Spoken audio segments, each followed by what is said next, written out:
الأمتعة سواء تلفت ولا ضاعت، أنت لك ما يعادل تعويض. نتكلم في تعويض ما يعادل 6560 تقريبا. هذا حد أعلى. إيه حد أعلى. إيه حد أعلى. طيب واللي تتأخر؟ تأخرت أمتعتك يوم واحد لك 740 ريال باليوم الأول. باليوم الأول. إيه الأيام اللي بعدها 300 ريال عن كل يوم، بحيث ما تتجاوز هالأيام قيمة 6400 و500 تقريبا. إيه واضح؟ واضح. إيه. طيب التأخير طبيعي يصير تأخير لأي سبب، لكن غالبية الأسباب وين تكون؟ من نفس شركة الطيران وليس من المطار. إذا تأخرت ساعة واحدة ما عندك مشكلة، ملزمة شركة الطيران تقدم لك يعني مشروبات مرطبة أي شيء تحتاجه. ساعتين تقول لا، بعد ساعتين لا، ما أبي لا مشروباتكم ولا شيء، أبي فلوسي. يعطونك ملزمة بعد ساعتين.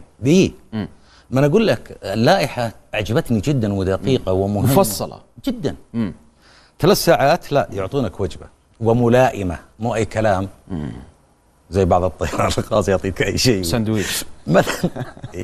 ولا تنسى، ما ودي أسوي دعاية، ذاك العصير البرتقالي اللي فكرتونا. طيب ويعوضونك 250 ريال غير الوجبة. طيب 6 ساعات فندق ومواصلات وتعويض 800 ريال. 5 ساعات لا، تقول ما أبي أكلكم ولا أبي مشروباتكم، أبي تذكرتي، يعطوني قيمة التذكرة. 5 ساعات؟ إيه. و6 ساعات؟ وأكثر على كيفك. إيه؟ ما هو الخيار، بس 5 ساعات فأكثر. إيه؟ لا أبي قيمة التذكرة. قيمة التذكرة. وعطوني 150% زيادة. يعني قيمة التذكرة ونص زيادة عليها. إيه التذكرة ضعف ونص. التذكرة 1000 يعطونك 2500. 2500. إيه. طيب الغاء الرحلة قلنا. نعم. اللي هو تسترد قيمة التذكرة و150% زيادة. طيب هنا إشكالية كبيرة، أو مو إشكالية، يعني دائما تيجي أنت وأثرهم خافضين درجة ركابك. أنت أخذ من درجة أعمال، حطوك بزنس. أي خفضوها. أي قصدك أولى خفضوها بزنس مثلا. أي تقول ما بعقدكم، يعطون ما بي التذكرة ولا بالرايح معكم ولا المسافر، يعطونك 200% من تكلفة الرحلة.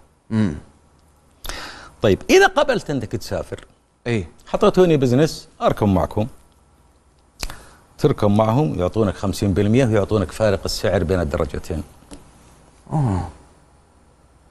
معجبيني والله العظيم. تحية هيئة الطيران المدني، والله يستاهلون. القضية دائما، وأنا متأكد وأثق في هيئة الطيران المدني، عادة ليست في الأنظمة، القضية في التنفيذ. في التنفيذ، صح ولا لا؟ أكثر شيء. طيب